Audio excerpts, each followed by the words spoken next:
Welcome to Whisperer of Madness. If you're enjoying the story, consider liking the video and subscribing. It really helps grow the channel and this community. Village, there were now 3 travelers crossing the barren plains. One of them was a young man in tattered hunting gear. He had a black ironwood lance on his back, from the tip of which hung 2 coarse-furred mice. Leyland and Bodech were following him at the side. After that friendly and enthusiastic interaction, they'd successfully gotten the youth to bring them to his tribe. They had found out his name as well. He was called Cabadol and was a descendant of a large tribe nearby. While he had yet to reach adulthood, he'd already had to take on some responsibilities. Having obtained his prey, the youth was obviously elated, and he even began humming a strange tune. While Leyland suspected that these 2 mice could only provide for a few meals, but based on what the young man had said, this was already plentiful. The animals in the wilderness are extremely sly. Even the best hunters in the village can't be confident that they will get harvests every time. Cabadol stared at Leyland and Bodech with worship in his eyes. "Are you the legendary emissaries of the master?" "No," Bodech answered resolutely. He had no idea why Leyland was so interested in these ants, but since he was the one asking for a favor, he did not dare go against Leyland's wishes. However, Cabadol would never get any goodwill from him. Unfortunately, the young man was now full of curiosity, which even overshadowed his fear. Then, did Mr. Bodech come from the city? "Is it Maxi City? I've been there before." Along the way, Bodech almost broke down from all of Cabadol's antics. When they saw the low walls in the distance, the dragon was the most excited of the group, finally able to escape. The tribe Cabadol lived in didn't just own some land. They built a wall at the outer regions of the village. While the defensive abilities of the wall were questionable, the strength this implied comforted Leyland. Clang. At this moment, the entrance to the village opened. A group of villagers dressed in coarse black clothing walked out, a few elders at their center. There seemed to be some sorrow in the air, and many women were weeping while covering their mouths. "Looks like they aren't here to welcome you, kid," Bodech chuckled, but Cabadol did not retort at all. His eyes were fixed at the few native elder at the center, fists clenched so tight that he was almost bleeding. "Are they expelling the elders?" Leyland had a feeling that when productivity was lowest, many tribes would choose to chase the elderly with no ability to work away. "No, they're doing this voluntarily." Cabadol's voice was low. "For the better survival of our race. This is what's so heavy about life. Even though I've passed through so many worlds, I can't help but sigh at this." Bodech gave Leyland a long look. "Could you allow me to create a historical poem to record this?" "No." Leyland rejected him without hesitation. This one-eyed dragon's talkativeness was also worthy of being recorded into a poem. His writing skills, in particular, were more than enough for those bards to cough up blood. He was also rather shameless, which left Leyland speechless. At this moment, Cabadol put the lance down and picked up his prey, looking perplexed. "What is it? If you're going to hand it over, do it quick. A mouse like that won't be able to last for long anyway." Bodech mumbled to himself, but was then shut up by Leyland. Fine, I won't speak, I won't say anything." From the very beginning, even after taking out the prey, Cabadol had not hastened forward. On the contrary, his eyes were filled with hot tears as he watched the few elderly walking straight into the dark wilderness with their backs straight. "The children in the tribe need this more. My lords, please." With what had happened, Cabadol seemed to have matured a great deal. He stood up again and led the way. "Not bad. This kid has the potential to become a leader." Bodech nodded, and then covered his mouth. After entering the village, Leyland could tell that there was a distinct difference. This did not come from the natives who, on average, had the strength of rank 2 magi, but something at the heart of the village. That has the aura that I'm familiar with, and..." Ignoring the natives that had surrounded them, Leyland headed into the deeper parts of the village. The further in he went, the more secure the place became. At the end, there was even a glint in Leyland's eyes. At the innermost region of the village was a square built next to a large black mountain. Natives with metal armor and sharp weapons formed the last line of defense here. A deep hole had been excavated into the mountain, powerful radiation emerging from within. "These energy undulations are already comparable to rank 5 or 6 magi, so you're the real guardian of this place. Foreigner, this is a forbidden area. Halt your footsteps." A man who stood taller than the rest blocked Leyland's way. Tens of elite hunters with armor and lances stood by him, including Cabadol. However, he looked rather anxious. Bodech could take this no longer and stood out, a ruthless look flashing in his eyes. "Keek, when have mice become so gutsy as to block my way?" Wait! At the crucial moment, Leyland stretched out and stopped him. These were the descendants of someone he knew, and it wasn't good to do things so forcefully. He could feel the unique aura of knights and magi from the Magus world from these guards. Evidently, they'd passed through rigorous training as knights and magi, likely sourced from Leyland himself. Seems like after the huge change to Dreamscape and the strength system I passed down, they've managed to study and achieve something. I do not have malicious intent, Leyland said, though he did not hesitate in the least in his movements. Along the way, all who wanted to obstruct him collapsed silently to the ground. Tusk, I could just swallow them all, Bodach muttered in disdain at the sight, but he still followed closely behind Leyland. It would take but a thought for existences of laws like them to destroy the entire village. However, for old time's sake, Leyland did not want to go too far. The cave was not deep, and they reached the end after walking a few steps in. Minerals similar to quartz crystals filled the ceiling of the cave, reflecting fine rays of light. The ground was slightly damp and had watermarks on it. There was also a sort of black moss that had grown everywhere. We meet again, Jillian. Leyland gazed at the depths of the cave, where a huge pit was curved in. The skeletons of many animals, mixed with green vines, formed a thick layer here. A white marble pillar in the shape of a cross stood tall here, on it a strange statue seemingly merged within. The top of the statue was that of a young girl with strange purple patterns on her face. The face was somewhat similar to Jillian had been in her memories, though she seemed to have matured quite a bit.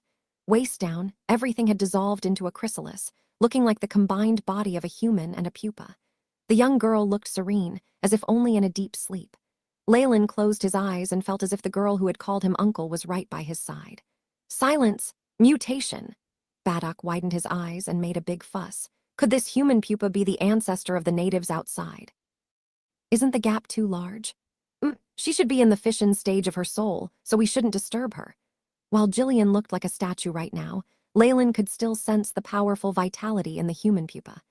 The special energy radiation that she emitted was like how a ferocious beast marked its territory, chasing away all other terrifying life forms and protecting its clansmen.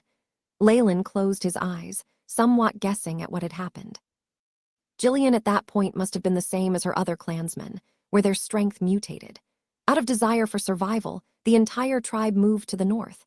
There's no pattern for Dreamforce entering the body, and mutations are extremely common. With this power, Jillian and her tribe could finally settle in safety. After that, some things must have happened that I don't know about, which left Jillian alone and reaching the limit as a rank 6 Magus. She fell into a deep sleep here to evolve, and has been protecting her clansmen for so long. After walking out of the cave, Bodach suddenly spoke. I smell the scent of the dream demon on the sleeping native just now.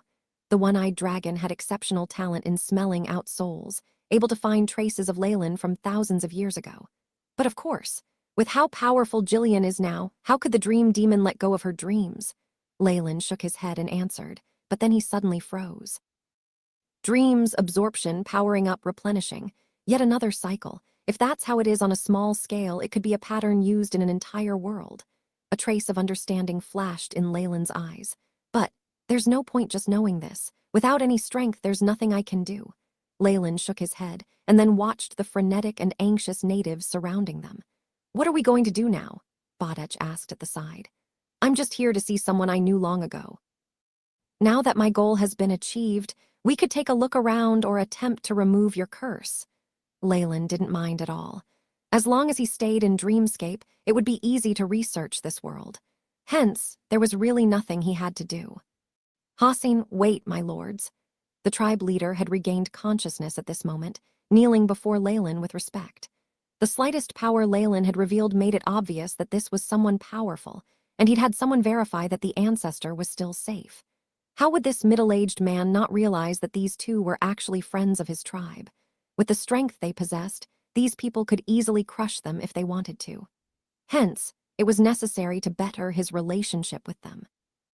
Are you two lords friends of the ancestor? Please stay here for a while and let us serve you.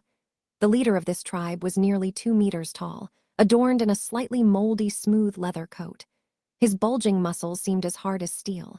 This man had thick lips and a high nose. His slanted eyes seemed cold, and the crossed scar on his cheek was proof of his gallantry. To survive, a native had to be ruthless, violent, and most of all courageous. However, this man was doing all he could to smile, humbling himself given his lower status. As the one with the most knowledge in the tribe, he naturally knew what these two powerful beings represented. Even if they just wanted to destroy the village at will, it was enough for them to let go of all pride and serve these beings humbly. On top of that, they were actually friends of his ancestor. Did that not mean that they must have been old monsters that had lived for hundreds or even thousands of years? The middle-aged man was alarmed and sorrowful, knowing that his tribe having this piece of land was nothing remarkable. All sorts of powerful native tribes could die here, even wandering beasts not guaranteed to survive. The scarcity of food had led to the battles between the existing life forms to increase in intensity. The only one they could count on to protect the tribe was their sleeping ancestor. With the power of these two lords on our side, we might even be able to defy the city's orders. The middle-aged man had a thought. The next time he looked up, he looked into a pair of eyes that seemed to be able to see through everything. Leyland chuckled, not expressing his opinion and walking till he arrived in front of the kneeling man. He used an invisible force to lift his chin. If you're inviting us to stay, then tell me your name. Hassin. I am the chief of the Red Bud Flower Tribe, Hassin, willing to follow all of Sire's instructions. Hassin led his clansmen and had everyone kneel and bow. The exposure of crucial regions like their backs showed a complete subservience to the strong. Badech, looks like we'll need to stay here for some time. With nothing at hand, Leyland agreed indifferently. Anyway, he was rather interested in studying what was happening to Jillian. I'm fine with it. Badech gazed at Cabadol beside him, pursing his lips but did not object. After all, he knew that the moment Leyland decided on something, he had no right to go against his wishes. A fireplace burned away from a wall of the most luxurious building in the village, spreading warmth. A yellow copper stove stood atop a red mahogany table, burning some unknown powder that emitted white tendrils of fragrance. Cabadol was curled up in a corner, watching Leyland and Badech respectfully being invited to sit on a soft goose-feather rug. Looking at the numerous exquisite foods and drinks placed in front of the guests, he could not help but gulp. How extravagant!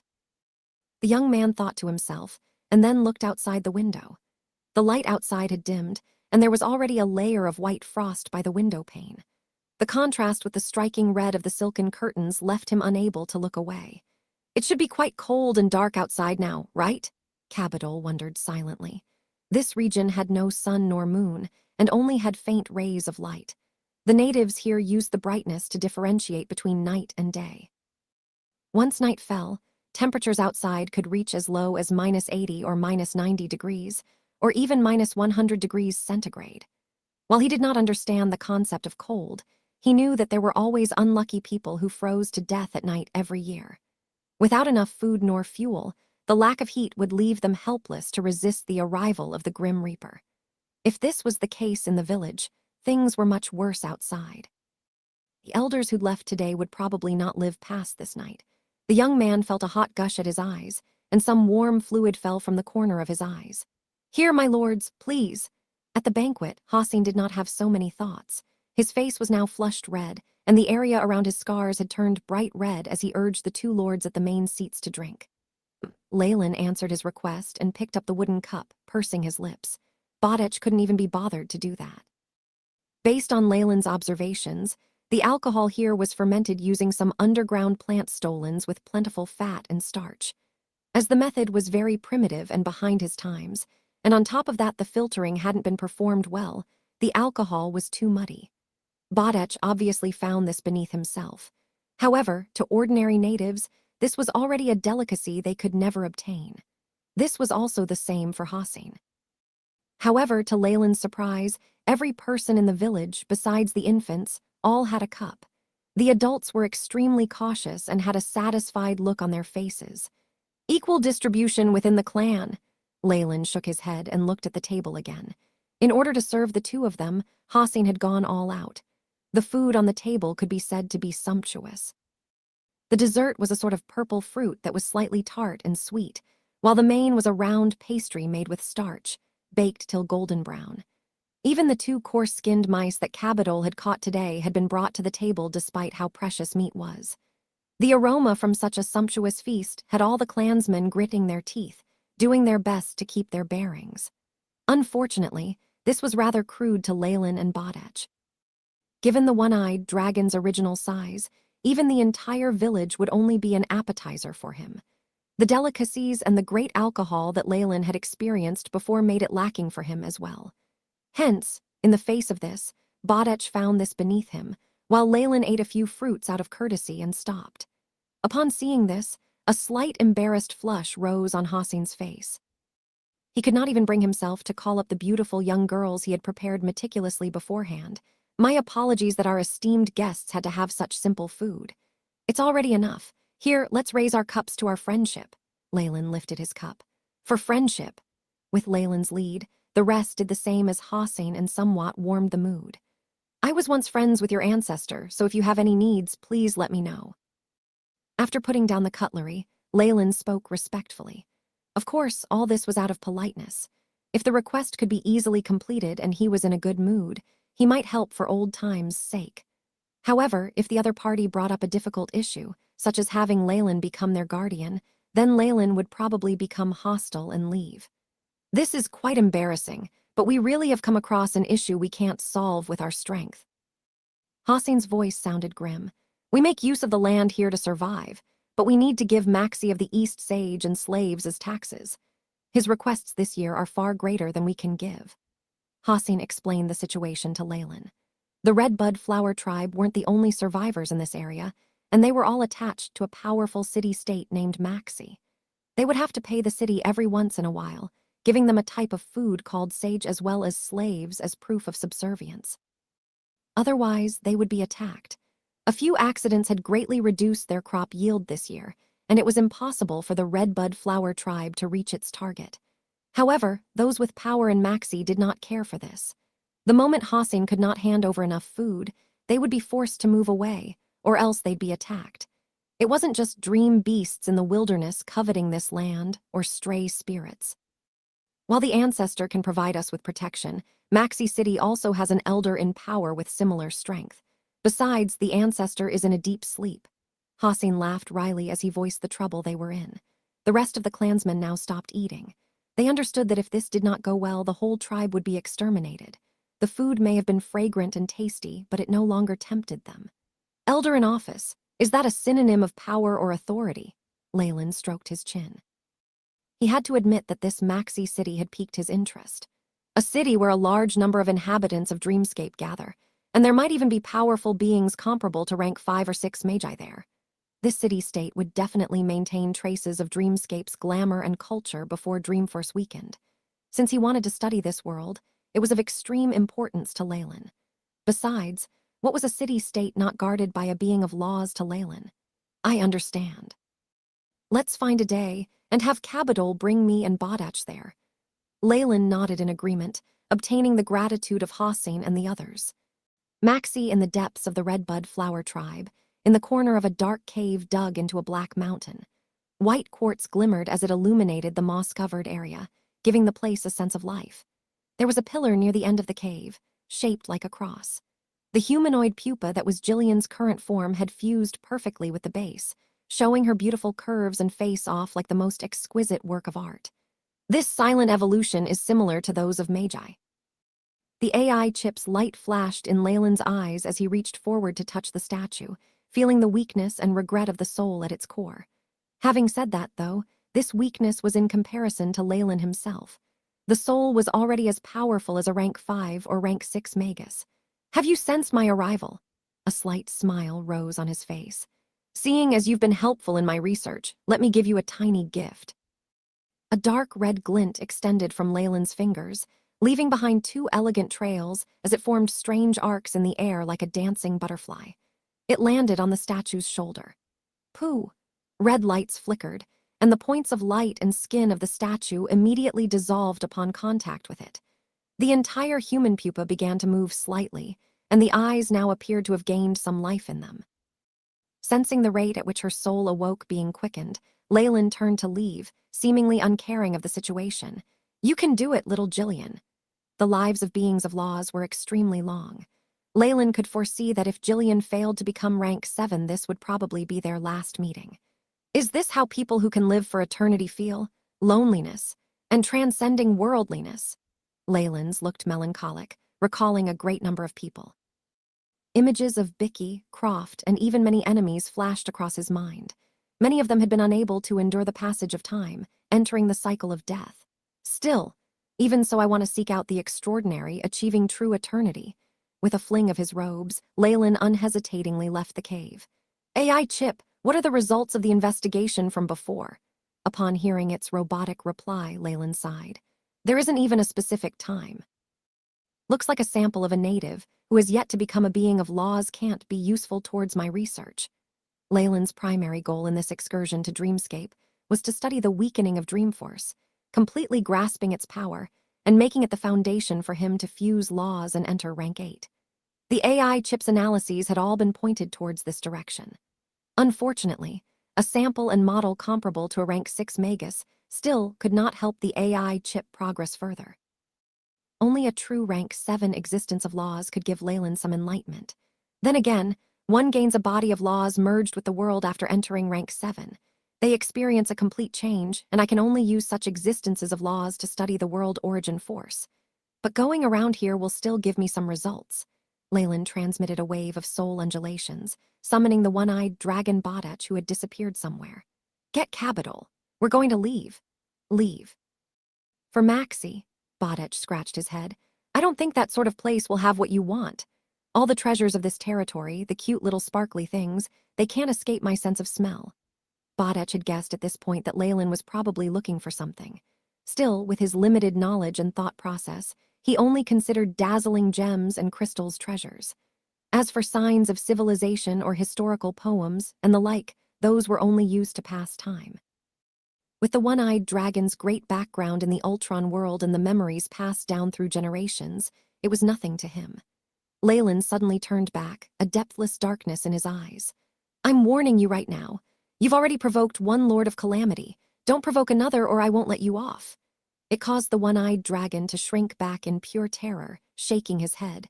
Fine, fine. Don't worry, I won't be that stupid. Besides, the dream demon likes to collect dreams, which I don't care for. It's actually because you don't care for his treasure trove. Leyland rolled his eyes and waved his arms, signaling to the hunter Cabadol. We're here. My lords. Cabadol had now changed into different clothes, this one with at least fewer patches. His face had been washed, revealing freckled cheeks that were slightly red from excitement. Intelligence flashed in his eyes. He now knew that Leyland and Bodach were definitely amazing people. Though he would just be a guide, even their tribe leader Hassin was envious of his position. As long as he could obtain their favor, the tiniest thing they handed over to him could last him a lifetime. I'll guide you well, my lords. Cabadol puffed out his chest as he guaranteed, holding tightly onto the black lance in his hands. You're just a guide, though, Bodach snorted disdainfully. This might be a little different from before. We'll be flying, so you'll just need to show us directions, Leyland reminded him. Flying! We're flying! Cabadol felt slightly dizzy, and then gaped as he saw Leyland jumping into the sky. While the people here had the vitality and soul durability of official magi, they could only fly if they mutated to form a pair of wings. The laws of Dreamscape were very harsh. Stop getting so surprised, kid. Bodach picked him up by the collar, and all Cabadol felt was a powerful gust of wind from below as his feet left the ground. Thud. He released his hold, and the black lance from before fell to the ground, slanting as it entered the soil. Careful there, kid. Don't blame me if you fall, Bodach snickered, finding that he had discovered a way to deal with Cabadol. How about a 360-degree dance in the sky, or a few flips, faster than sound flight? That kid would probably spit out last night's food from his nostrils. Bodach laughed vilely. Until, unfortunately, Cabadol's incomparable adaptability as a child who'd survived the harsh wilderness showed itself. By the time the three reached Maxie City, Cabadol was pale no longer. Instead, an excited flush had risen on his face. That was amazing! If I could fly, I'd be able to hunt even demonic wolves down using my arrows. He looked towards Bodach with anticipation. My lord, can you teach me how to fly? Damn it, can I strangle him? Bodach looked towards Leyland. Of course not, unless you want our journey to end here. Leyland glanced at Cabadol, who was shocked at the bloodlust Bodach was exhibiting. A kind smile arose upon his face. Don't be afraid, your Uncle Bodach was just joking with you. That joke isn't funny at all. Cabadol muttered, and his footsteps were intentionally faster as he ran to Leyland's side. Tusk! Foolish people will always make more foolish choices. Bodach turned away with contempt. He shifted his attention to a huge arch made of white marble at Maxi City's entrance, as well as the high city walls with elite warriors on top. His thieving instincts began to show themselves. Tusk, tusk. I never thought a bunch of immigrants in Dreamscape would have this much wealth. Unfortunately, I'll only need 3 periods of refining metal to loot this sort of city. Be more careful and don't make us more enemies. Leyland clutched at his forehead, beginning to wonder if bringing the dragon along was the right decision. Maxi is governed by its own citizens, its officers and protectors being elected into office every 100 days at the outdoor square.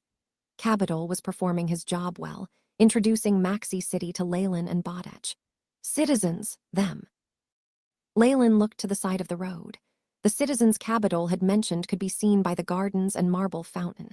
They dressed themselves up tidily in white, their garb held up by a single ring on their shoulders. It made them look languid and comfortable. Their derision for Cabadol and the like was obvious from their very gaze, arising from their souls or maybe even their genetics. Yes, they're citizens of Maxi, with enough food and servants to attend to them. Cabadol lowered his head. The reason these citizens could avoid work and yet enjoy food and servants was obvious. They were exploiting numerous tribes like the Redbud Flower tribe. Bluntly speaking, the environment here wasn't the only reason for the terrible plight of the natives. It could be attributed to the citizens of Maxi as well. Parasite Leyland looked at Cabadol, whose whole body was stretched taut like a little leopard, and petted his head. What? Does the current situation leave you dissatisfied? No, I just hope to obtain more strength in order to protect my clan, Cabadol answered. What a clever answer, Leyland praised him. In his previous world, such extreme exploitation would long since have given rise to violent revolts. With so few ruling over so many, and so blatantly abusing their power at that, they would just be courting death. Unfortunately, this was a world where extraordinary strength crushed everything else. Even though the minority was in power, exploiting their position atrociously, all the majority could do was crush their desires for revolution. After all, this minority possessed great military strength. The ones with the greatest power held the greatest authority. Strength was the truth. Get out of the way. Get out of the way. At this moment, 2 rows of warriors dressed in black armor and held iron spears and shields darted onto the streets, moving the people to the sides of the road. Even citizens won't have this much authority. Could this be the government or some security officials? Leyland glanced at Cabadol next to him, but the boy was now trembling all over, and his lips seemed to turn darker in his fear. No. Cabadol bit at his lower lip, gritting out a few words. The power of the government comes from the citizens, which is why this is impossible for them. The only possibility is the legendary Lord's Envoy. There are many city-states like Maxi in this area, but they all have to bow down to the Lord's Envoy, lest they be destroyed. Lord's Envoy. Leyland thought this phrase over, sensing the terror within the surrounding natives of Dreamscape. This terror had nothing to do with the higher or lower class, the rich or the poor. Even the citizens of Maxi who had been relaxed just moments before were the same as them. The Lord of Calamity himself, that dream demon, should be the one with feudal power here. Are these soldiers of his armies? Leyland made a guess. The Lords of Calamity weren't alone. They had great numbers of subordinates that formed huge armies. When Dreamscape intersected with the real worlds, the other worlds in the astral plane would face nightmares in the form of the Lords of Calamity and their armies. Besides the Magus world and other large worlds, there were few who could resist their invasion. However, Dreamscape weakened regularly. Even if a Lord of Calamity could take over an entire world, they would soon have to give up on it. If not for that, other worlds like the Purgatory world, Icy world, and Shadow world may not have been able to resist Dreamscape. They're here! They're here! People at the front began to get restless, while Leyland and Bodach saw the Lord of Calamity that had large numbers of people crowded around. Oh, so that's how things are. No wonder these natives are so afraid. What appeared in front of Leyland was a legion of high-energy beings similar to moths. The moths were extremely large, with some near 3 meters tall, and others at around 1 meter tall. They had even evolved to have forelimbs similar to human hands. This is the Dream Demon's illusory moth army. Although they aren't all that powerful, they're pretty proficient in illusions and poisons. As someone who knew this well, Bodach was now introducing them to Leyland. Still, unlike them, this one-eyed dragon was obviously strong enough to wipe Maxi City out easily. However, these illusory moths weren't the main characters here. At their center was a human. Indeed, a human. This was a native of Dreamscape, with yellow skin and wavy hair.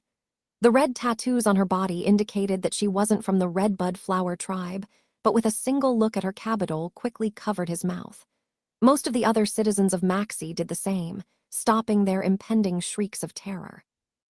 Escorted by the numerous illusory moths was a young native girl, with a beautiful, slender waist and a face full of vitality. However, her eyes were mudded and filled with a deathly aura, a white being laid down on her lush hair. This being had a furry body, its two wings mottled in different colors. A large proboscis had pierced into the girl's soul from in front of its large, compound eyes, as if sucking something out. Leyland could feel the majesty of laws from the body of this white mouth. Although it was only a trace aura, it represented the essence of what it had once been. Is this some sort of backlash? Leyland sighed. The Lord of Calamity in this region was an exceptionally large dream demon. Its body had rotted to form a huge piece of land, sustaining the lives of many natives. This naturally wasn't done out of pure goodwill. Even the most powerful Lords of Calamity in Dreamscape had to seal themselves up, fighting against the weakening dream force. Even if they did so, they would be tormented by the destructive snow, sapped of their strength. Dream demons did something different. They used their bodies to nourish a group of natives, splitting their true souls and entering the dreams of all beings living in their territories. This would help them evade the destructive snow, allowing them to wait out the weakness of the world origin force. Relying on the people's dreams to preserve their life allowed dream demons to wield most of their strength even after being sealed. The inhabitants who were being protected would give up a portion of their soul force, in exchange obtaining a chance at survival. This was a trade that benefited both parties. However, there were unexpected situations that could crop up. Although the dream demons carefully controlled their intake of power, they were still Lords of Calamity. If they were agitated by the natives' dreams and their absorption unknowingly increased, things would be disastrous. Just 0.000000001% of the soul power of a dream demon could easily absorb all life from a native. Once the native died, these dream demons would also lose a body to attach themselves to, weakening rapidly as they awaited death. Although this process was irreversible, there were still exceptions. If the dream demon realized in time that it had absorbed too much, the perfect control would repair the balance of the symbiotic relationship. However, the native they were attached to would have been absorbed greatly, inclusive of their souls. They would become an empty husk. Such a shell was actually a huge treasure for a dream demon. At the very least, it would leave no issues with its survival. With another layer of protection from a native, there was no need to be afraid of the effects of being in an environment that was weakening. It could also retain some strength and influence over the outer world. These humans who were controlled had another name in the world, the Lord's Envoys. Being raised by the dream demon, natives like Cabadol, and even citizens of city-states or their leaders, all had parasites within them. Seeing the Lord's Envoy, it was understandable for them to feel distress. Just as Leyland and Bodech were sizing up the Lord's Envoy, the girl with the moth on her head also turned to look at them. "I never thought I'd be able to see guests from another world here," she exclaimed, her eyes gaining some vigor. An astonishing conscient began to awaken in the girl. In that moment, Leyland even saw the body of a dream demon moving through the universe, spreading wings that could cover a small world as it greeted him. "We're only travelers touring the area, and unwittingly entered your territory." Leyland was not all that surprised by this. While those like Cabadol had a portion of the dream demon's true soul in their bodies, these fragments were mostly in slumber. They could only subconsciously absorb the dream energy as food. However, the true soul inside an envoy was awake, possessing a portion of the main body's conscient. This made it easy to spot Leyland and Bodech, who had done nothing special to conceal themselves. The Lord's Envoy's beautiful eyes swirled towards the one-eyed dragon, her next words causing Leyland to turn grim. "I remember the smell of your spirit. You're the person who once coveted my treasure trove." That wretched greedy dragon had really once wanted her treasure trove before. "Ah, hee, haha, the weather's quite good today. Haha." Bodech rubbed his head and began to laugh dryly. However, your humble servant's treasure trove must have disappointed my lord. The lord's envoy was now occupied by a powerful conscient. Leyland estimated that the awakened conscient had now completely gathered here. However, she seemed to be exceptionally easygoing and was even apologizing to Bodach like a wise lady. "Oh, it's nothing. I don't have much interest in dreams that are like bubbles." Bodach waved his arms and spoke bluntly. "Apologize." Leyland pressed Bodach's head down and then smiled apologetically at the Lord's envoy. "My apologies. This guy has a screw loose. If you don't mind, we could discuss this further elsewhere." The Lord's envoy pointed away. The natives and citizens of Maxi were currently frozen stiff, especially a few beings with golden olive wreaths on their heads that seemed to be members of the government. "Sure," Leyland nodded, and then pointed at Cabadol. "I have some connections to his ancestor." There was nothing else that needed to be said. He was sure that she would handle this matter well. After all, the goodwill of another existence of laws for something so trivial would definitely be worth it. As he watched Leyland and 3 others depart, Cabadol's mouth was wide open. He was at a loss of what to say, but the hint of flattery and reverence in the eyes of the citizens surrounding him told him that things would definitely be settled now. Soul powder, the boundless skies shattered to reveal a huge hole, allowing one to see some large stars and bands of light. Leyland, Bodach, and the Lord's envoy stood side by side, enjoying this broken scenery. When Dreamscape origin force weakens, the entire world descends into stillness. The envoy's face showed hints of sorrow before she looked towards Bodach. "I see a tracking curse on your body from Salalis, and the shine of Suelo gems." Bodach's expression froze, and then he tried to speak up for himself. Haha, you must have gotten something wrong. I'm such an honest dragon. Why would I steal something that belongs to someone else? Haha, you've got the wrong impression. I don't really have any dealings with Salalis. On the contrary, there are some conflicts between us." The young lady's voice was like a silver bell, pleasant to the ear. The clear look in her eyes made it seem like she knew everything. With this gaze on him, even the one-eyed dragon lowered his head, ashamed. "In that case, that's great." It had to be said that there were few people Leyland had met who were as thick-skinned as Bodach was. Hee. Even the dream demon was evidently entertained by how shameless he was, and the girl that she had possessed pursed her lips and began to smile. "I just want to remind you that Salalis' poison curse is the most vile in the entire universe." In order to obtain enough malicious intent, he even pushed a small plane into the plains of despair, just to absorb the hatred arising near the death of a continent. Leyland's expression changed. The astral plane had a few large worlds in it. Planes were a rank lower than worlds, but even then they were still as large as entire continents, with populations of tens or even 100 million. Destroying a plane just to obtain the hatred and malicious intent was something that would do more than just raise people's hackles. Or has he gone mad or turned chaotic? While Leyland wasn't a good person in any way, he suddenly felt that like he had an actual bottom line, something better than those beings.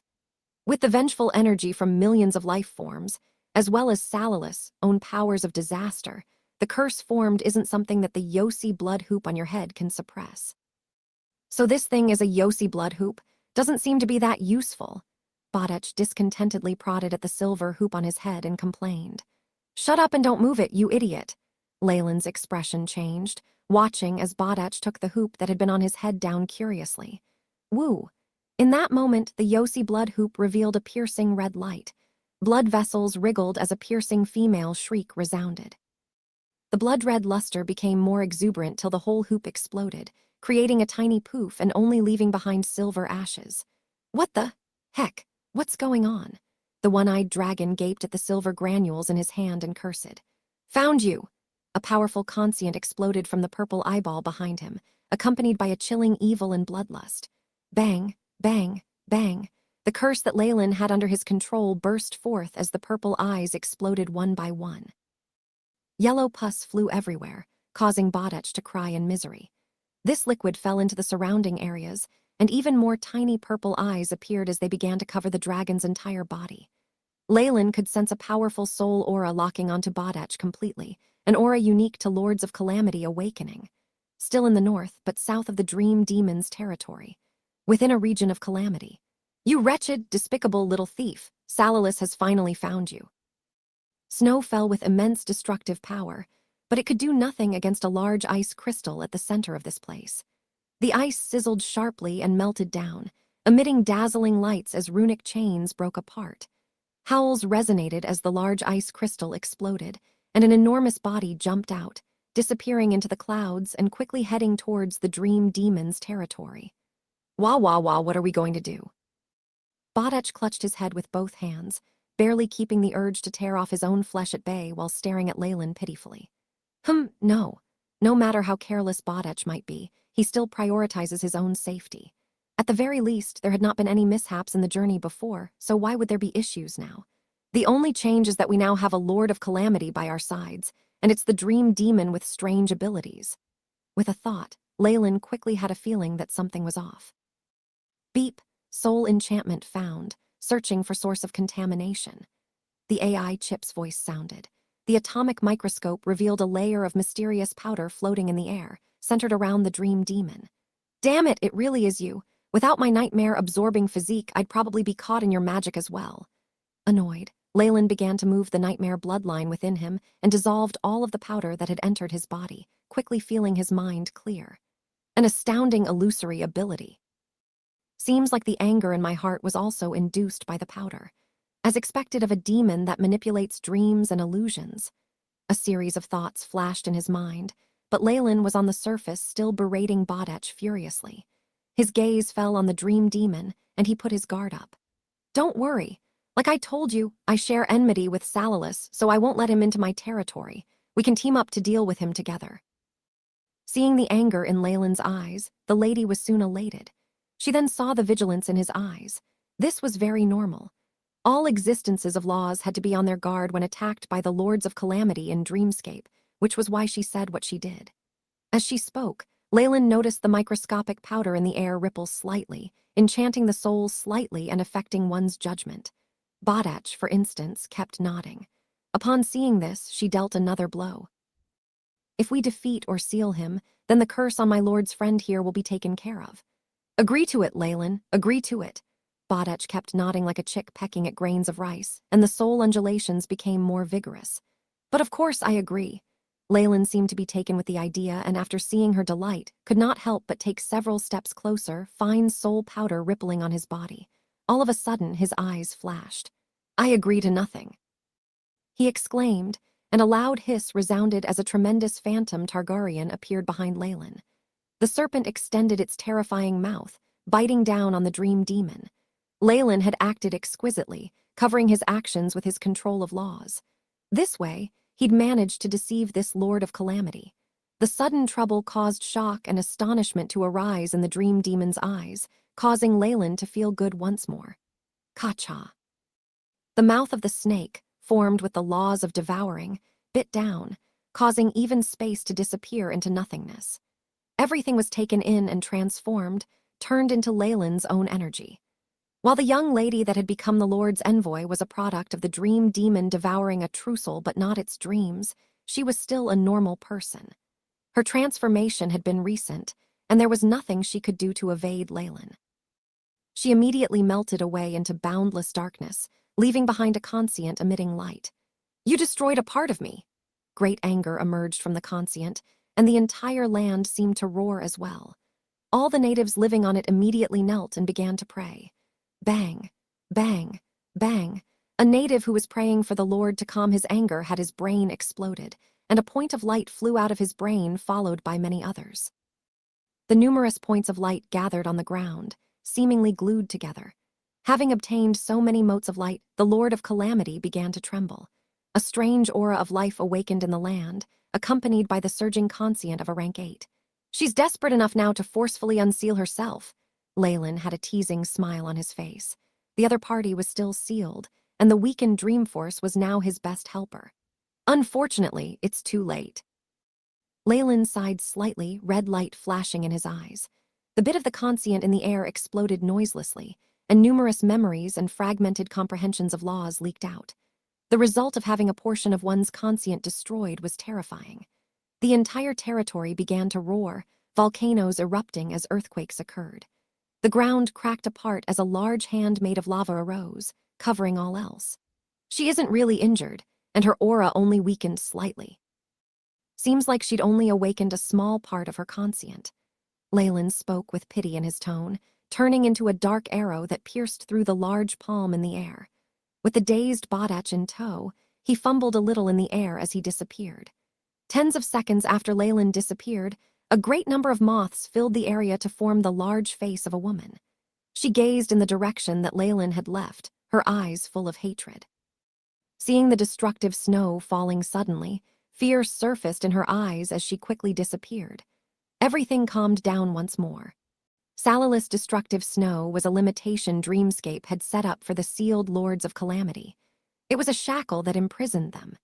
Most of the time, the Lords relied on layers of powerful seals to protect themselves.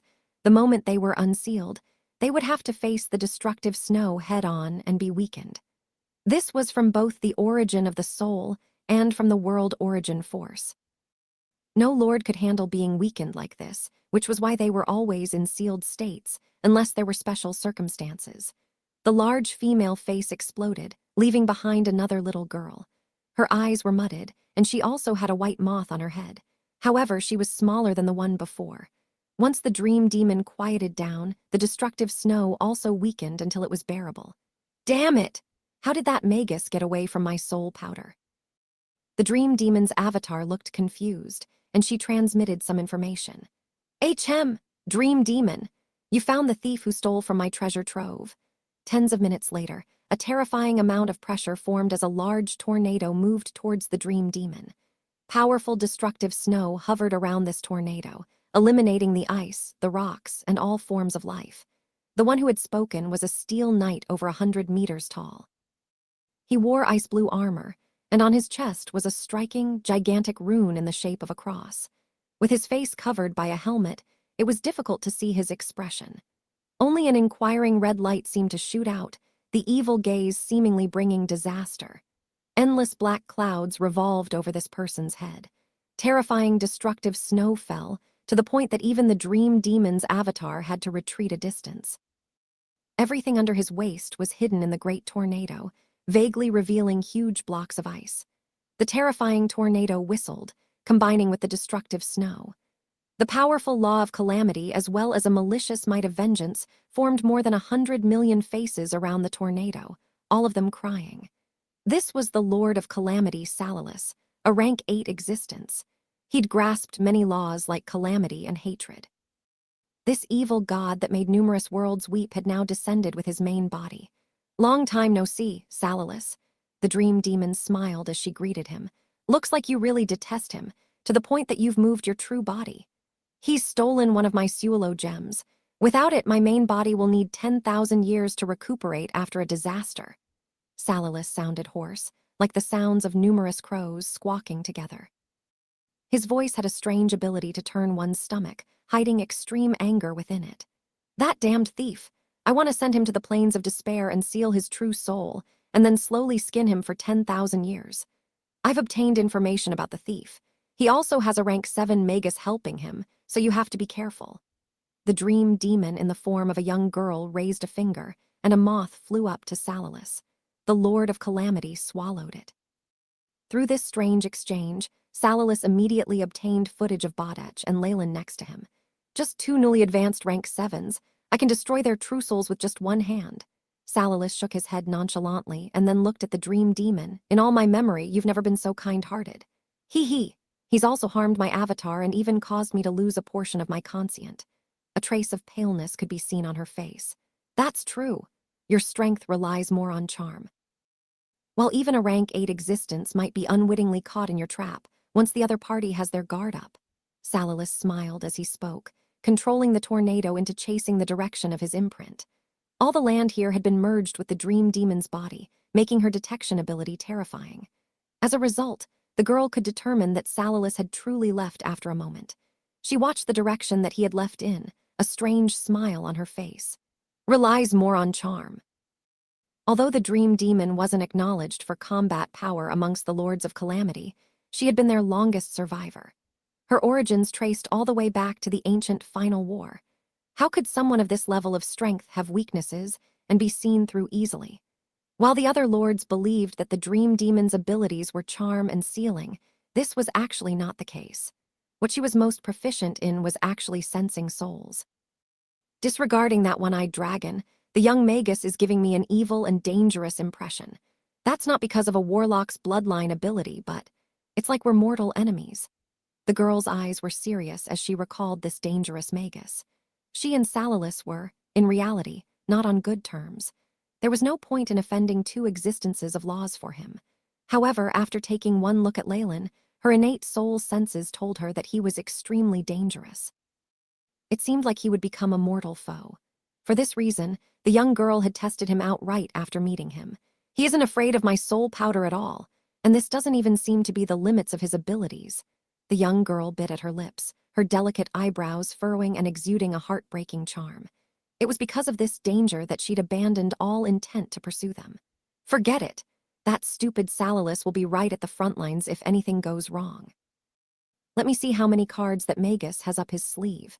A sparkling moth's body trembled, producing a puff of dazzling powder, and the entire body disappeared as the dream demon secretly followed Salalis.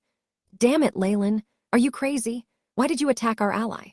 Bodach's huge body was tossed by Leyland onto the ground, causing dust to fly everywhere while he yelled and shook his head. You're the one who's gone crazy. Aren't you clear-headed yet? Leyland glanced at Bodach, suddenly punching his face using a fist covered in blood-red flames. Bang! Bodach immediately fell backwards like an artillery shell, breaking through several tall and hard mountain peaks. Damn it! You dare to hit my handsome face. I will fight you to the death. Bodach shook his head, spitting blood out that stained his teeth. Of course, much more soul powder was spat out.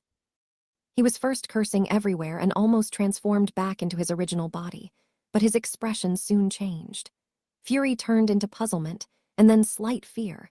Soul powder that could affect the true soul directly was better than any illusory spells. It was something that even existences of laws found difficult to resist. That darned moth actually tried to control me, one-eyed dragon Bodach, the prophet of the Ultron world and great scholar. I who have traveled through numerous worlds and left behind numerous treasured legends was almost controlled. Roar, Bodach yelled. The fear had been replaced by rage once more. For these existences of laws, small injuries were just losses of energy.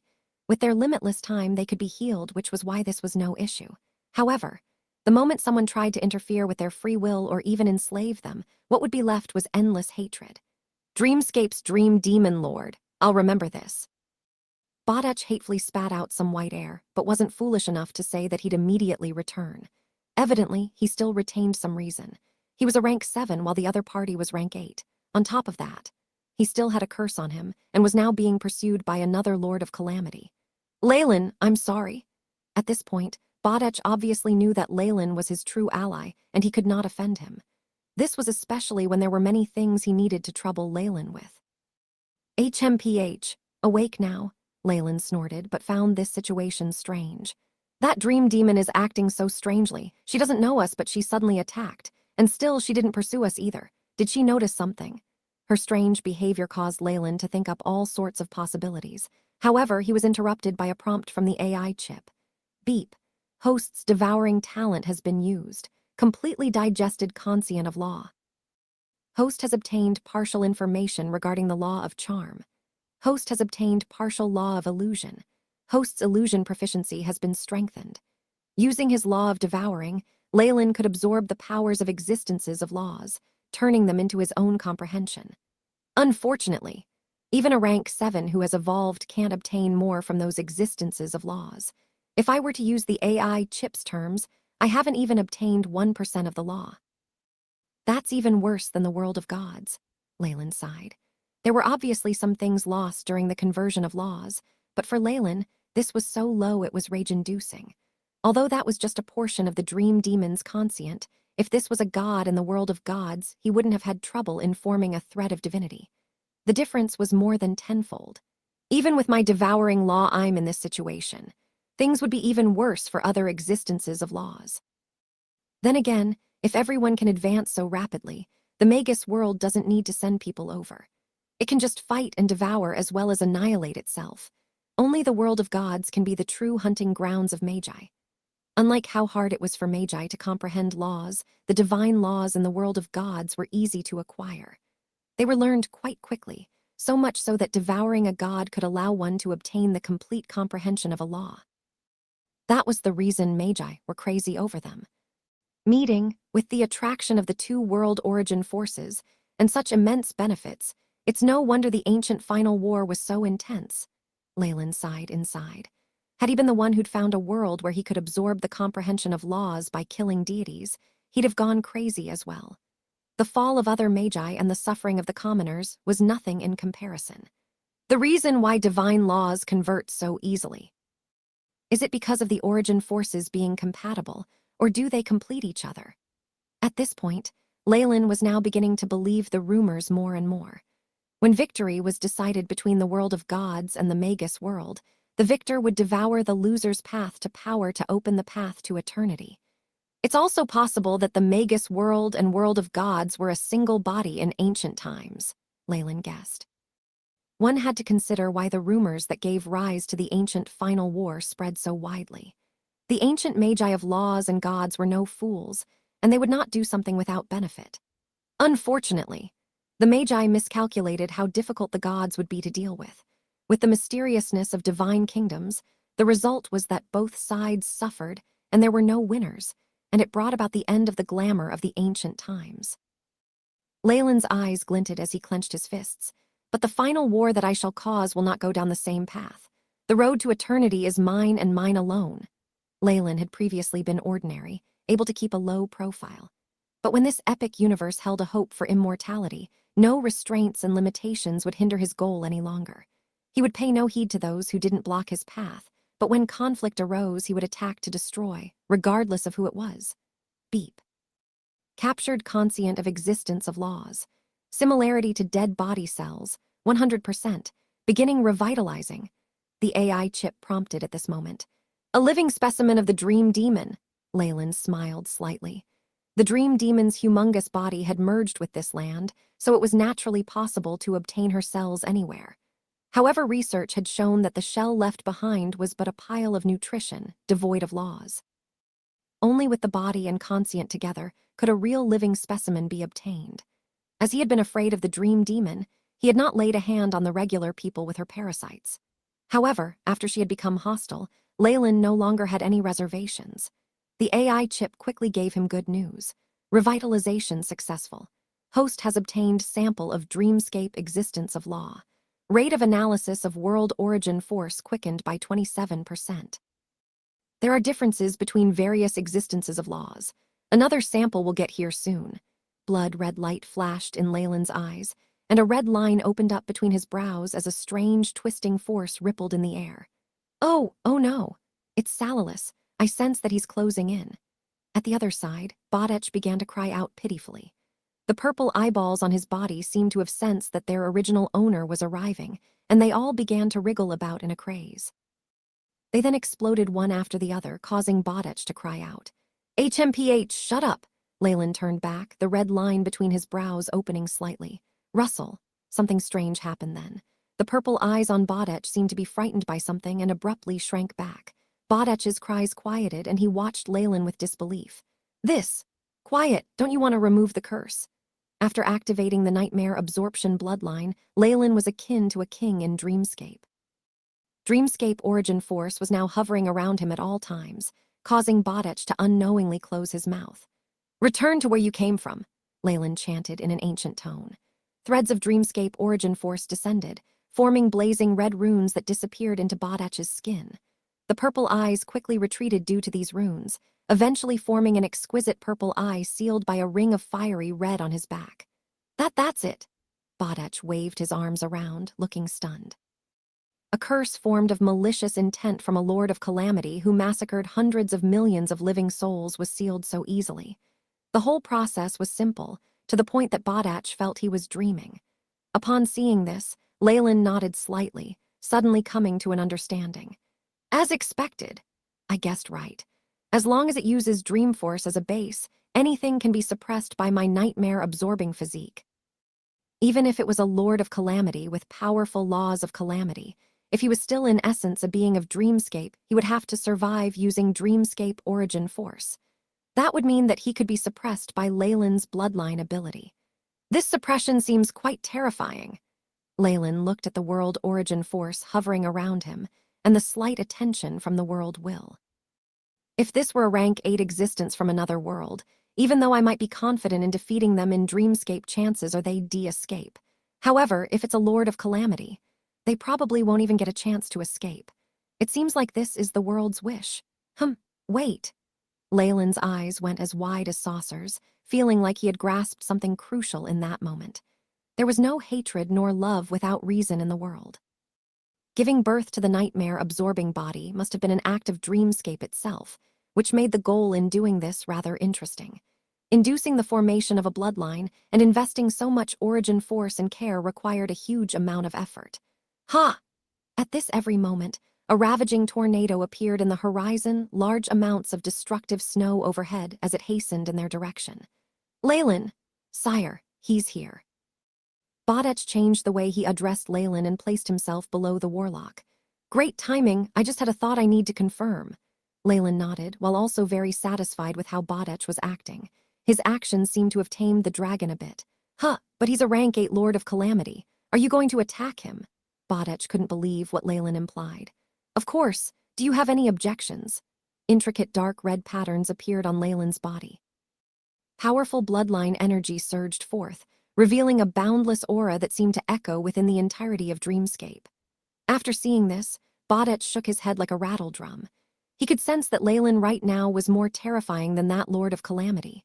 Besides, he was the one who had provoked Salalis, and Leyland was technically helping him. Most importantly, Bodech took a look at the seal on his back and the purple eyeball that had been torturing him. Leyland had merely made a seal but not completely removed it. While things did not seem troublesome now, Bodech did not dare believe Leyland had not done anything else to him. It was already terrifying enough to offend one Lord of Calamity, but another, this. Damn it, I'll go all out. Roar. Having found determination, Bodech's body exploded into yellow smoke, forming a large one-eyed dragon. Leyland stood atop its head. With a draconic aura that far surpassed normal dragons, and a strength that could freeze time itself, Bodech spread out his wings that could span the heavens as he exhibited might that only beings of laws possessed. He bared sharp teeth at the attacking Lord of Calamity, Salalis. 2 rank 7 existences from varying worlds, as well as a rank 8 Lord of Calamity from this world, quickly began an intense battle. Roar. Bodech raised his head, taking a deep breath through 2 nostrils. Whoosh. Sand on the ground abruptly floated into the sky, and all of a sudden it was as if 2 large black holes had appeared. When Bodech inhaled, practically half the air in the continent was absorbed by him, forming a gigantic vacuum. Boom. The air was compressed to the limits in the one-eyed dragon's lungs, turned into something like 2 white streams of air that penetrated through space and hurtled in Salalis' direction. Not bad. As you are right now, you barely have the power of a rank 7 existence. Leyland nodded in praise. If this was in the Magus world, that breath would have consigned half the natives to death by suffocation. Even rank 1 or 2 magi would not be spared. Thankfully, this was Dreamscape, where the land was vast and boundless and in a still state. Besides the Dream Demon's territory, there weren't many living beings here, which was why things were not so disastrous. The air cannon that had been compressed to the extreme hit Salalis straight on, while this Lord of Calamity immediately bellowed, "You thief! You dare attack me! I am the Master of Calamity!" In the moment that the attack hit him, Salalis exhibited the true strength of a Lord of Calamity.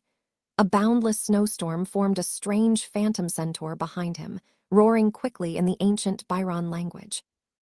Powerful dream force gathered at his hands, forming a large black hatchet with a human face etched on the surface. Die! He struck down with the hatchet, and a black flash of light passed. Bang, bang, the air clashed with the black lines, forming boundless distortions. Large areas of Dreamscape were destroyed, and terrifying explosions resounded soon after. Battle rumble. The air cracked, and the ground trembled. The very world tremored in the face of a battle between 2 existences of laws. HSSS. Tinkle. Kai. An energy undulation rippled out, and in that moment all the Lords of Calamity in Dreamscape awoke from their sealed slumbers. They emitted powerful radiation that protected their own territories. The Dream Demon Lord, in particular, had countless moths cover the sky in layer upon layer that quickly fell. Her armies paid great casualties to block most of the stray energy, multicolored lights mixing with the air and meteor fragments to stop everything else. Pooh! Pooh! All of a sudden, a thin black thread shot through the region and arrived in front of Bodach. The dragon scales that the one-eyed dragon prided himself on so much had no effect as they were pierced through, and dragon blood appeared. A layer of tiny black dots began to surround the injury, spreading outwards with the powerful might of calamity. Despicable thief, you will pay for your sins today. Salilus' figure burst out from the smoke, his sparkling armor showing no damage. This already showed who was winning right now. As expected of a rank 8 Lord of Calamity. Leyland also made his move at this moment. He gathered Dreamforce as well, forming a thin red layer that covered the dragon's wounds and suppressed the power of Calamity. You're... Salilus halted, glancing at the Magus on the one-eyed dragon's head with serious red eyes. Leyland's robes rustled in the wind from the stray rays of the explosion, and traces of Dreamforce still lingered around him. The giant that was 100 meters tall had not noticed this tiny thing at all before, but once Leyland stood out, he seemed to have turned into the heart of everything. Salilus' gaze unconsciously focused on him. Magus! No, Bloodline Warlock. Salilus stopped moving, the large black hatchet in his hands appearing protectively in front of him. Your bloodline ability has unique characteristics of dreamscape. The dreamforce surging out of Leyland's body was making him feel unsettled, as if he had met a natural enemy. Memories from ancient times were sealed within his blood and genes, and now they were emerging. Yet, these memories were being covered by something, giving rise to a depression that made Salilus want to cough blood up in anger. Lord of Calamity, a rank 8 existence, Leyland focused on his enemy. This could be the most powerful being he'd ever fought. When he'd fought the Snake Dowager and the rest in the Purgatory world, he'd had the advantage of being in the right place at the right time. Leyland currently did not have that luxury. He would have to rely on his own strength. Of course, my bloodline ability from the Nightmare King is a trump card. Without that as an insurance, Leyland would have prudently avoided making a move here. He currently needed a Lord of Calamity as a guinea pig, so he could confirm some suspicions.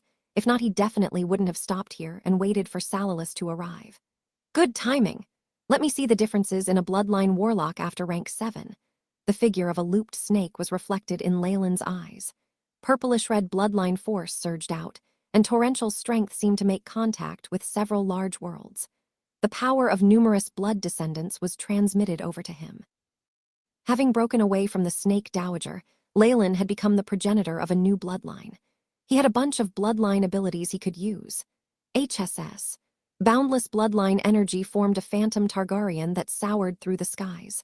The large winged serpent suddenly pounced forward, savage and dominant like a tyrant hunting for prey. It took a good bite out of the centaur, dragging it all the way to the astral river. The auric phantom forms of these two beings of laws began a huge war in the starry skies, causing great energy undulations that destroyed numerous planets. Have I been asleep for too long? Since when could mere rank 7s challenge me? Salilus roared, the black hatchet in his hands instantly turning into a streak of light aimed straight at Leyland. I am a Lord of Calamity. Numerous malicious spirits were pulled out of thin air, forming distorted figures that surrounded the incoming black light. These faces wailed, their eyes filled with tears of blood. A black mask in the shape of a crying face solidified in the air, forming a strange mark of calamity. The moment he brazenly releases all his might, this land is completely done for. Leyland noticed what Salilus was doing, rather surprised. Based on normal logic, rank 7 existences like them could cause immense damage to their environments with a single move. Battles would be avoided at all costs. However, this Lord of Calamity seemed to be having none of that. He had no qualms in his strikes, caring not for the consequences of his actions. If you do this, aren't you afraid of the world will interfering? Leyland berated. At the same time, numerous crimson shields spread in the skies, seemingly indestructible. Bloodline shield. Purplish-red light reflected off the metallic luster of these shields. Many vortices formed, like countless huge mouths waiting for their prey. The combination of rank 7 bloodline energy and the law of devouring created a powerful defense. When the devouring shield clashed with the blade, Numerous vortices rapidly spun around to absorb the power of calamity from the hatchet. Horrifying crunches sounded out as the shield surrounded the hatchet, acting like a huge mouth doing all it could to digest the object. "What's a world will to me?" Salilus laughed maniacally. His views seemed to be different from those of the Magi, as red light gained in intensity on his helmet. "Break!" A great rumble resounded as the numerous crimson shields shattered. While the law of devouring was exceptional, it was currently put up against a rank 8 being. The burden being too great, it could hold on no longer. Once the bloodline shields were eliminated, the hatchet of calamity also seemed to have used up all its strength. It gradually disappeared. "Warlock, I admit that your power is not bad amongst rank 7s. No. Of the worlds I have traveled to, your ability is at the top. But so what? Can your law of devouring overpower mine?" Salilus chuckled madly, a black knight's halberd appearing in his hands. The spearpoint blazed with terrifying flames, while the battle-axe glinted with light. The sharp teeth on its side seemed chilling, able to pierce through the void itself as great power of laws lingered around it. It'll be difficult to fight the accumulated strength of a rank 8 existence, especially if he doesn't just use the law of calamity. But then again, if he can even say something like, "What's the world will to me?" It seems like the path they walk goes against the world will. Leyland's eyes flashed with understanding. This was actually rather easy to comprehend. Which other world forced their beings of law to this point, causing them to seal themselves in and reduce their energy consumption, unable to escape? One would have to oppose the world will to warrant such treatment. It might also be due to the unique environment here, leaving them with no choice. Leyland now felt like he had a better understanding of dreamscape now. Lulu. At this moment, a victor had been decided between the giant snake and the centaur. The tall centaur roared, ruthlessly kicking at the neck of the Targaryen. The winged serpent also opened its mouth, leaving behind an injury that allowed one to see bone at the centaur's chest. The Targaryen disappeared unwillingly amidst its last struggles, leaving behind a centaur with injuries all over it. It thundered out, "SKSKLGNLSDGNL," the words translating to "I am the king of calamity." "You've seen it, haven't you?" "Your power loses completely to mine." Salilus raised his head proudly.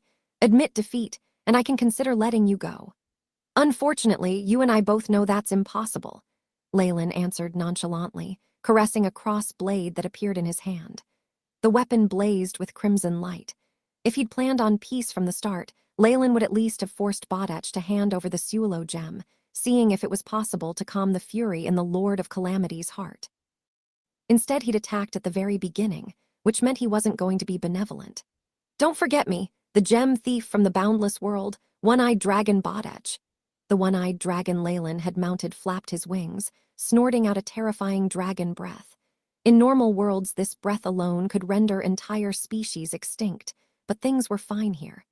As the three beings of laws went all out in their attacks, the surroundings were completely destroyed. The space around them grew disordered, and the ground disappeared into gray fog of primal chaos. Large amounts of the power of laws spread everywhere in this region, the horrifying radiation destined to make this a dangerous land of dreamscape. Once the dragon breath was launched, Bodach's mountainous body pounced agilely towards Salilus, forming a straight white line in the vacuum. "Keek! Coward, you've finally gotten the courage to face me." Salilus chuckled madly, the blizzard above his body becoming more concentrated. "Unfortunately, that's all useless." He leant over and aimed at the one-eyed dragon charging over. Boom. Unsealing with Bodach himself having a terrifying body at rank 7, this explosion was massively powerful. Simply put, such a strike aimed at the Magus world would likely be a disaster on the level of an asteroid hitting the Earth. The entire surface would be decimated, and perhaps even the subterranean world would be affected. However, Bodach was surprised to see Salilus grip his wings with both hands, the Lord of Calamity's large body as sturdy as a rock beneath a waterfall. It was like someone stopping a full-speed train with their bare hands. "Keek! That wasn't all that powerful, it just hurt a little." Salilus snickered, and it brought an ominous feeling. Bodach found himself sent flying, and a number of his bones cracked as he coughed out nearly an entire ocean's worth of dragon blood. "Is that so? Then how about this?" Making use of Bodach's charge, Leyland had arrived in front of Salilus. He pierced the crimson sword in his hands into Salilus' armor. Clang. With Leyland's body size, the sword in his hands wasn't even comparable to a toothpick in Salalis' eyes. However, this very toothpick had left a red spot on his armor. Ka-cha, ka-cha, it was like some chain reaction had been triggered. Black cracks spread in all directions from the initial point of contact, soon covering the entire armor. Blood-red flames crackled as they broke up even that blizzard. The dark red light caused the armor on Salalis' body to explode inch by inch, revealing his original form. That armor is used to seal my boundless might, Salalis thundered. Sensing immense danger, Leyland retreated without hesitation. Rumble, an aura 10 times more horrifying and evil than before, exploded forth, causing the world to freeze for an instant. The destructive snow roared, but it could do nothing against this immense figure. A huge tornado dispersed, putting out the blood flames and revealing Salalis' body. He had shriveled limbs, tanned skin, and a slender body. He smelt of decay, like this was the body of someone who'd starved to death. His bones were joined by a mere layer of skin, all that kept him moving. Yet this body that seemed more withered than a mummy's was emitting an exceedingly terrifying aura, showing off the true power of a rank 8. It caused Leyland to turn serious. His main laws should be calamity and decay. I was wondering why he looked so strange. He seemed quite frail, so that was because of that seal. Leyland looked at his own palm. Although it had only made contact with Salalis through the bloodline sword, a layer of old and dead skin had already appeared on his hand, losing all luster of life. The power of decay within his palm was the most poisonous of curses, spreading unceasingly as it mixed with the strength of calamity. Most rank 7 existences would find great trouble just dealing with this contamination. Leyland clenched his fists, and purplish-red flames emerged to burn the dead skin to nothingness. New vibrant skin grew out from the flames. Hee! Salalis is truly angry now. That's good. Let me see what trump card you have then, Magus. A moth with colorful phosphorus powder on it appeared in the distance, carrying the conscient of the dream demon. The anger of a rank 8 Lord of Calamity is not so easily calmed. Soul powder filled the area, carrying a special power of laws that prevented the moth from being affected by the battle. However, at this moment, Salalis' withered soul red eye gazed in her direction, bringing with it immense hatred. Scram! Salalis, your improvement exceeded my expectations. The moth emitted faint undulations from the conscient before a trace of decay rotted it into ashes. Such was the true might of a rank 8 existence. The charming girl within the dream demon's land did not send out another scout. After all, the fury of someone on equal footing with her was troublesome, especially a berserk Lord of Calamity. A visit to her lands would leave her territory in complete shambles, and that was the situation with the rank 8 dream demon. Facing Salalis head-on, Leyland was under even more pressure. I've long since heard that evil gods of Dreamscape are extremely powerful beings, which is why they can sweep through numerous worlds and leave behind a resounding reputation for themselves. Leyland could sense the space around them being frozen, as darkness, calamity, and decay gathered to form the traces of a path to power. Leyland could not help but reveal a bitter smile. An evil god, a Lord of Calamity of Dreamscape, definitely surpasses the dignitaries from the purgatory world when unsealed. This was Leyland's newest estimation. Rank 7 existences of laws could contend with Lords of Calamity for a moment, but would fall eventually. Even their true souls would rot away.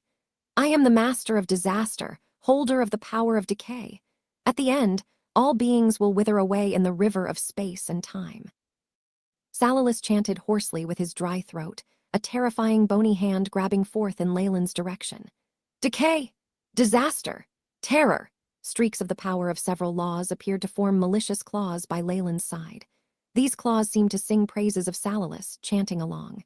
This was the power of faith Salalis had gathered from fear.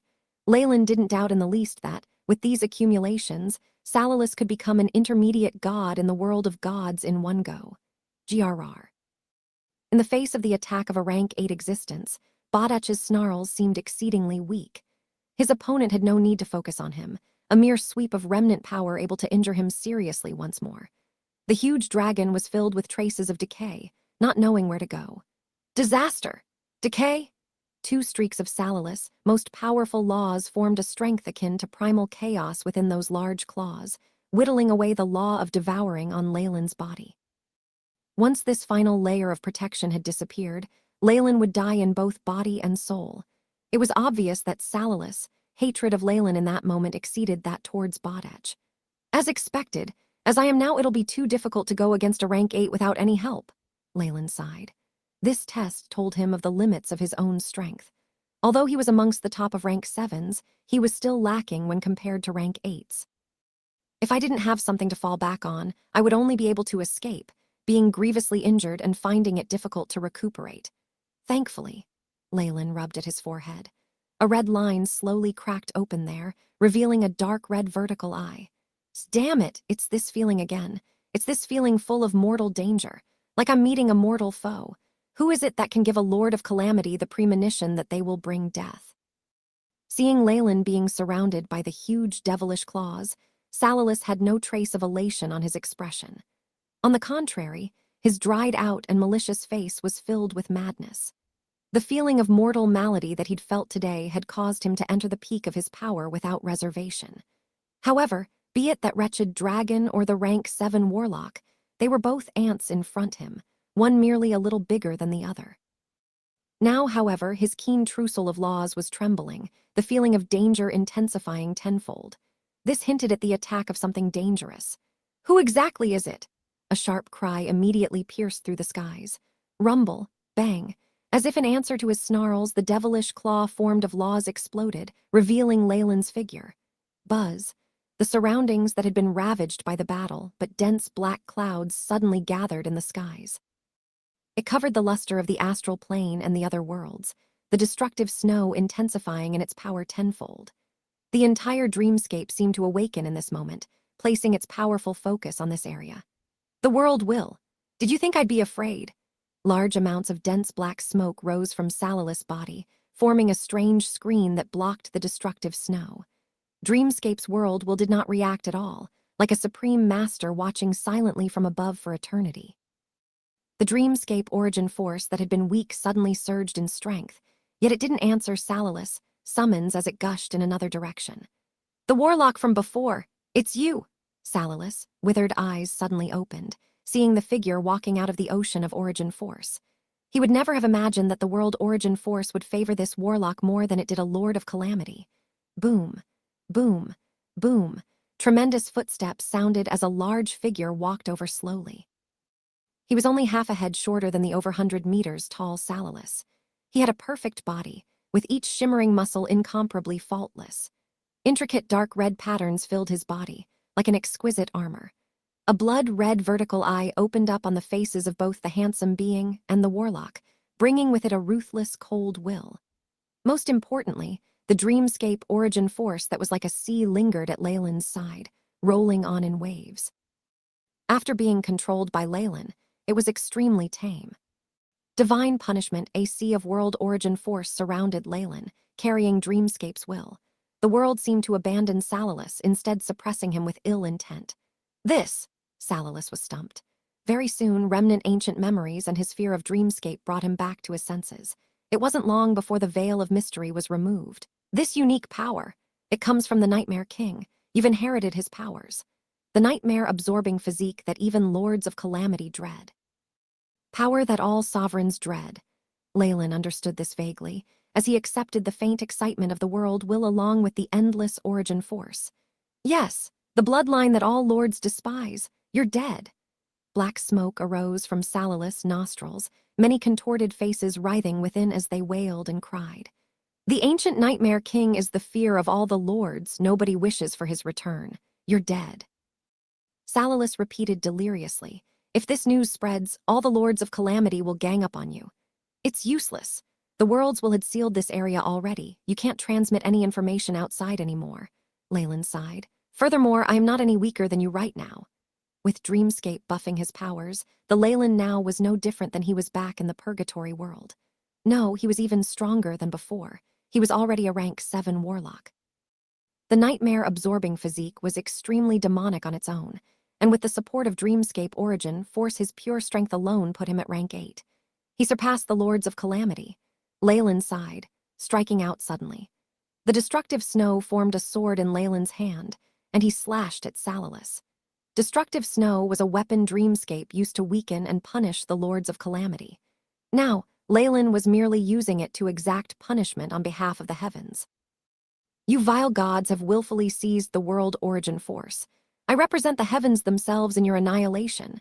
The snow had converged into a broadsword, the intent of annihilation gathered upon it. Leyland braced himself as he swung the sword downwards, speaking a forbidden chant by instinct. The powerful sword had repelled the black mist, allowing Leyland to see a face riddled with fear and surprise. That same instant, Leyland saw the truth of the past. The nightmare-absorbing physique is the adored child of Dreamscape.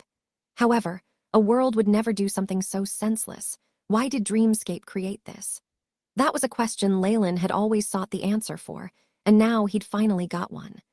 What would happen if beings of laws were brazenly taking the world origin force without regard? The Lords of Calamity were a good example.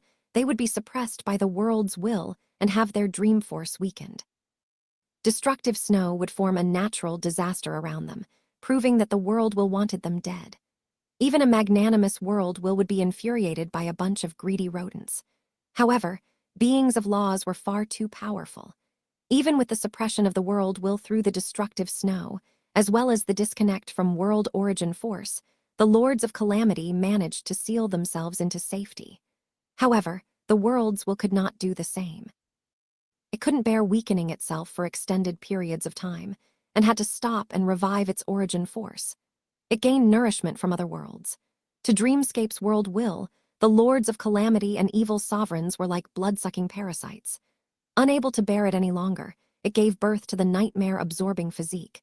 In this gamble, Dreamscape did not withhold any authority or power, giving birth to an executioner to get rid of these parasites. Hence, every Nightmare King bore the burden of purging unwanted parasites on Dreamscape in order to protect the peace and balance. Greed without restriction will only bring about chaos and destruction. After he understood this point, killing intent welled within Leyland.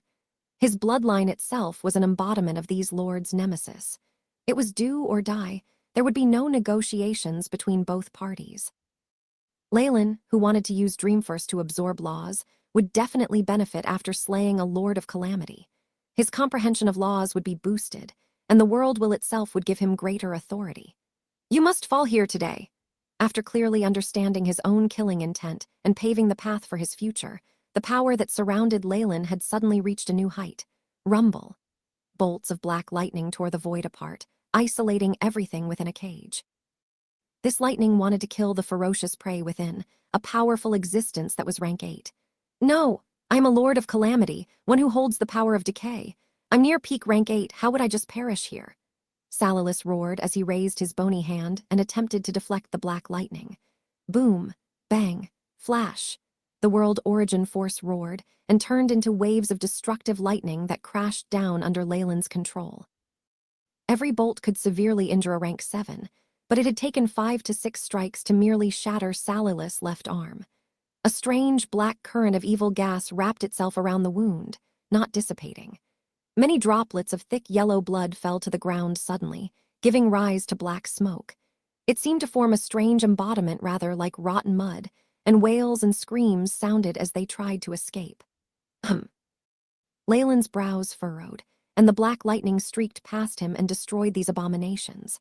One droplet of a rank 6 Magus could already carry independent thought and even spiritual force, not to mention rank 7 and above.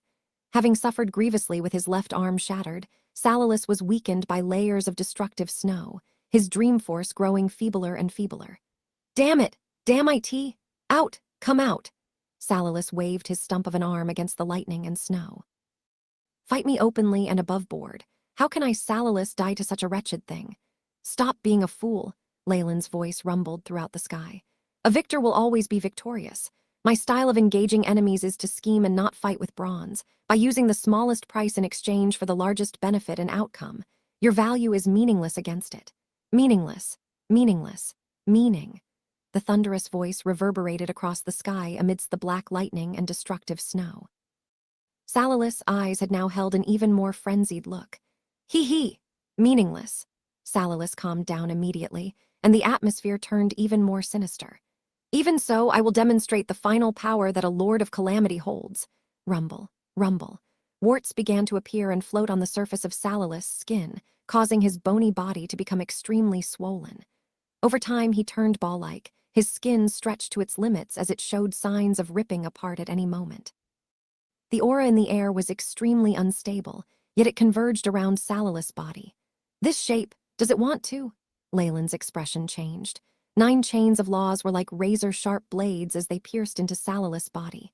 This corrosive attack was actually prepared for my enemy, the Lord of Despair.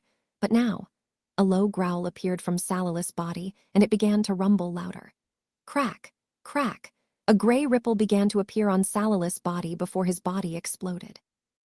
The iron chains which came into contact with the gray ripples began to corrode, sizzling before they turned to fine dust with the explosion. The frightening explosion did not stop, touching the destructive snow along with the prison of black lightning. What happened? Why did the worlds will seal that area? The many lords and sovereigns sent their conscients or even their avatars, but before they could exchange a few lines, a radiant flash from an explosion was leaked from the sealed area. The conscients and avatars of these existences were wiped completely due to the destruction. The final decay. Has Salilus gone mad? Not good. Leave quickly. Even those who were quick to dart away and escape were eventually caught up to by the flash of radiant light, and they could only perish after leaving behind their furious bellows. Lords, save us. The Dream Demon's land was the closest to the explosion and received the greatest collateral damage. 60% of the natives there had died in an instant. We have to move. The girl that the Dream Demon had possessed clenched her teeth. The ground began to rumble as a pair of gray wings manifested, taking her far away and deeper into the void. Opening up a certain distance, the Dream Demon girl looked in Salilus' direction, her eyes filled with worry. These lords are not easy to deal with. I can't believe that I have to activate my own powers for the final bout. In the heart of the explosion, the radiant rays were repelled by dark crimson runes on Leyland's body. It cost a lot of origin force, but since he was linked with the world, he spent it without feeling the pinch. Once the explosion rippled away, blue light flashed in Leyland's eyes. A giant figure stepped forward as the surrounding scene changed, like he was teleported to a different dimension. In it was a gigantic black skeleton.